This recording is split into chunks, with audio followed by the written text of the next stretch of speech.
Добре, разбрах. Дъщеря ми се изнася, защото мисли, че съм загубеняк. Обичам палачинки. Но, знаеш ли кой не е загубеняк? Тривладетелят. Само трябва да спечеля позицията и Ванеса ще иска да остане с мен. И това малко бебче ще ми помогне да се справя. Веднъж съдбата ти намига.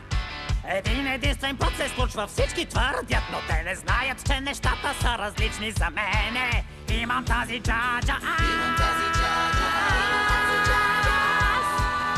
Това е много странно дежавю за мен. И тази ситуация ми е позната, като лош досаден сън или рефрен. Очаквам нещо, но какво и ми настръхва косата. Ако пак се случи, трябва нещо да направя. Нямам никаква представа как ще свърши това. Може би ще има някакви последствия, зная, но забавно е, признавам и не искам да спра. Няма да спра.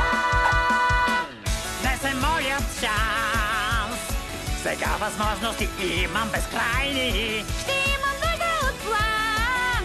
Мечтите ми нямат таван. Тревогите ми спират тук. И съдбата ми ще бъде вече друга. Щом денят е крив, ще пробвам с друг. Щом утре стане днес, всички грешки ще изчезнат за миг. Щом денят е крив, ще пробвам с друг. Щом утре стане днес, Всички грешки ще изчезнат за миг. щом денят е крив, ще пробвам друг. Щом утре стане днес, всички грешки ще изчезнат за миг.